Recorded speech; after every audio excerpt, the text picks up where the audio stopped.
Hello, hello. We're going to start off today's podcast by talking about Dar al Islam as a global system. We'll move on to new empires in Africa before we move over and begin talking about empires in Asia. So let's dive right in, shall we? Begin. What is Dar al Islam? It is an idea that despite cultural differences, all people are united through the Islamic faith. And Ibn Battuta was a young Muslim scholar. He was also a lawyer from Morocco. And when he began his Hajj, or his pilgrimage to Mecca, in 1325, this turned into a 29-year, 70,000-mile trip. And he toured cities of the Red Sea and East Africa, as well as Central Asia and India, China, Southeast Asia. He toured Spain and eventually made his way into sub-Saharan West Africa. And the most basic link between diverse people of Africa and South Asia was Islam, as well as a tropical environment.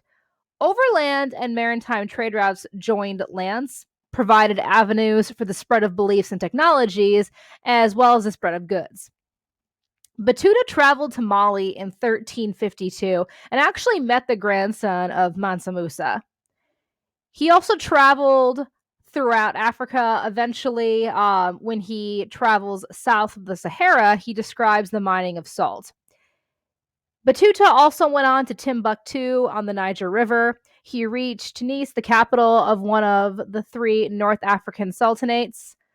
And while he was there, he learned a bit about different cultures and the way that things were done.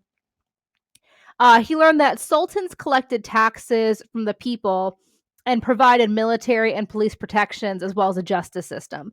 He learned that legal cases were heard by a chief jury and that these disputes were heard after Friday prayers.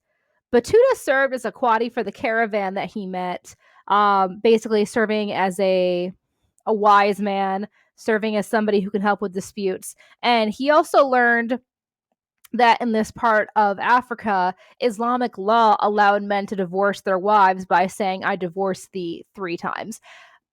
Battuta didn't always handle the different cultures and the different ways of doing things as well as we would hope and we would like. There was definitely a bit of culture shock, and he didn't understand that in different parts of the world things are done very differently. And as we read his journal, The Travels of Ibn Battuta, and his responses, you're going to get a chance to see exactly how he reacted to what he encountered. Sometimes you may cringe, just letting you know. So as you can see, this is the extent of the Islamic world in 850. That's in the lighter, we'll call that a nice mint green, and that strong hunter green. Islamic areas reconquered by Christian kingdoms by 1500. By 1500 as well, in that, we'll call that yellowish green. I don't know. That's the growth of the Islamic world up to 1500. That's pretty impressive. That's not even necessarily empires, it's just the influence. Speaking of empires, let's talk about the Mamluks. Alexandria, Egypt was the westernmost point of the Mamluk Empire. And Mamluk originally meant slave. You guys may remember that, the Turkish Mamluk army, the ones that if you don't pay your taxes, they will overthrow you. Just saying. The Mamluk served in high positions in the Ayyubid dynasty in Egypt, but eventually they overthrew them. And they served as higher positions in the government and the military, but they staged a coup and took over Egypt. Saladin actually overthrew the Fatimids. And in 1260, the Mamluks became one of the few armies to ever defeat the Mongols. So again, we talk a lot about connections. Do you guys remember how Hulagu could never defeat the army in Egypt? Well, that's this army.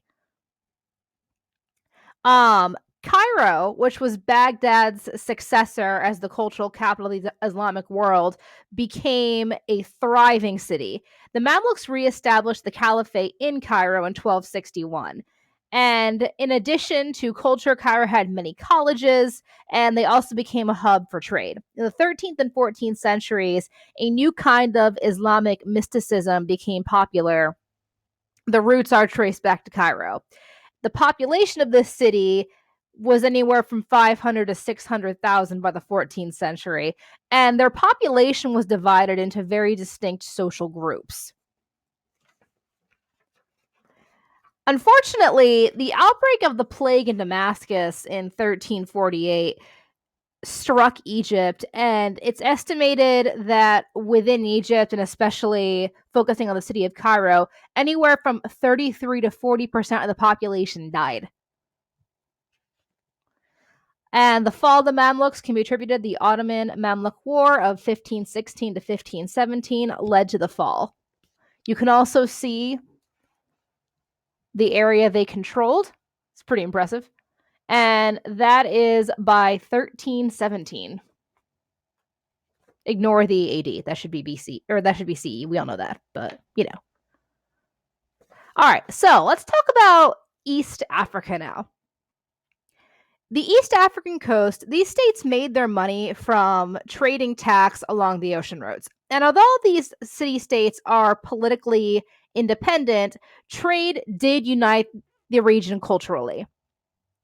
Travelers on the Indian Ocean used dhows, which were a new type of boat. Batuta, we're going back to him, Batuta traveled to many ports, some of which were sultanates, including an army and a justice system. Batuta also found trade in cotton textiles. Kilwa was a major port city near the Zambezi River. And the history of Kilwa is known from the Chronicle of the Kings of Kilwa, and it's a book that's written in both Portuguese and Arabic. Kilwa was the center of trade with China, Persia, and India. And south of Kilwa was the state of Great Zimbabwe. Before 1000 CE, most people of Zimbabwe lived in small villages that were made with a combination of wood and plaster homes. The walls of Great Zimbabwe do not resemble any Islamic buildings, and that's, I guess I should say, that lack of evidence shows that there is no Arabic influence in Great Zimbabwe or on the coast. There is also no written language in Great Zimbabwe. Local religion is only known from archaeology, and remnants of Chinese ceramics and Persian tapestries, as well as one Kilwa coin, do reveal trade within the coastal towns of Great Zimbabwe. By the time the Portuguese arrived on the East African coast after 1500, Kilwa and Great Zimbabwe had actually already declined. So unfortunately, we don't know a whole lot about these city-states.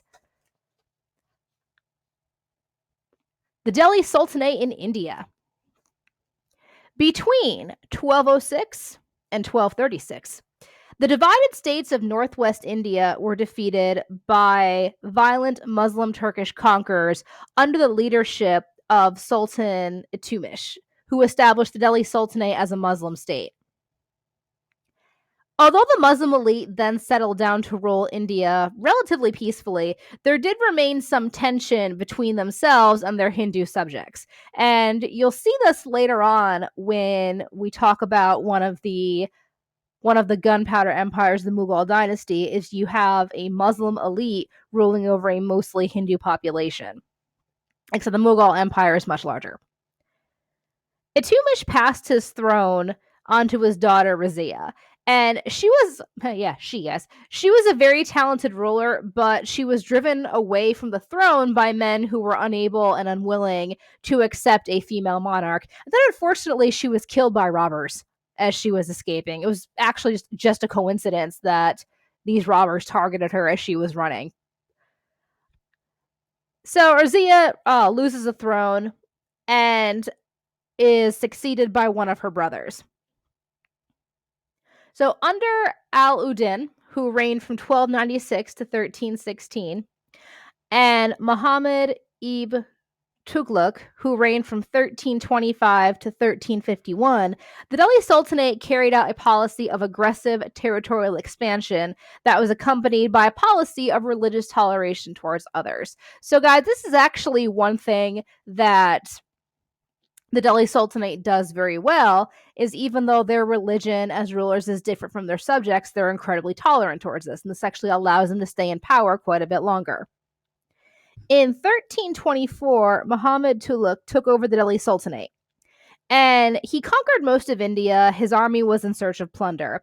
Southern India remained Hindi and regained territory after Tughlaq abandoned his southern capital. And we're back to Batuta. He actually appointed Batuta as chief Quade. Batuta reached Calicut with a large embassy and many gifts from Tughlaq to the ruler of China. And he's able to capture Gujarat in 1298. In general, the Delhi sultans ruled by force and extraction of revenue. In the mid-14th century, internal rivalries and external threats undermined the stability of the Sultanate. And the Sultanate was finally destroyed when Timur sacked Delhi in 1398. But nevertheless, the Delhi Sultanate left a significant legacy in creating a centralized political authority in India. And it secured a permanent place for Islam there too, which is incredibly important to remember. Think about everything we do, cause and effect, connections. This matters. This is how Islam has a permanent spot in India. And that will come into power again, not only when we start talking about the Mughal Empire, but moving on into modern day India, the movement for free India from the British in the 1900s, and then obviously the breakaway and the formation of Pakistan. But we'll get there, guys. We will get there. For the Delhi Sultanate, as you can see, there's their territory.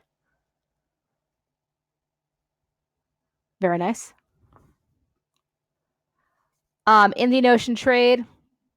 I want you to take a look at the locations, the cities, because we are going to be talking about the monsoon winds and the road that they play. Look at all these trading routes, guys. That's pretty impressive. Let's talk about those monsoon mariners, shall we? The Indian Ocean trade increased between 1200 and 1500. It was stimulated by the prosperity of Europe, Asia, and African and Southeast Asian states.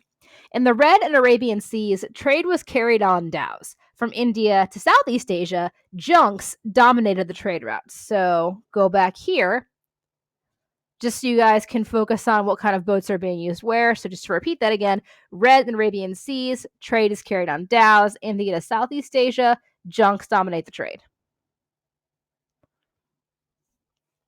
Junks were technologically advanced vessels. They had numerous watertight compartments and up to 12 sails. They also carried cargoes of up to 1,000 tons.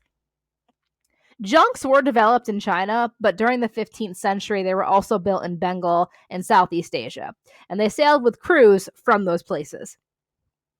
Indian Ocean trade was decentralized and cooperative, with various regions supplying particular goods.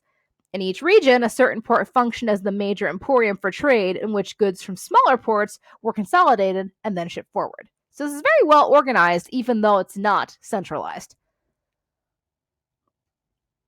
So Arabia. Actually, we will stop there for today. We'll pick up with this slide in our next podcast. If you have any questions, shoot me an email. And as always, have a great night, guys. Cheers.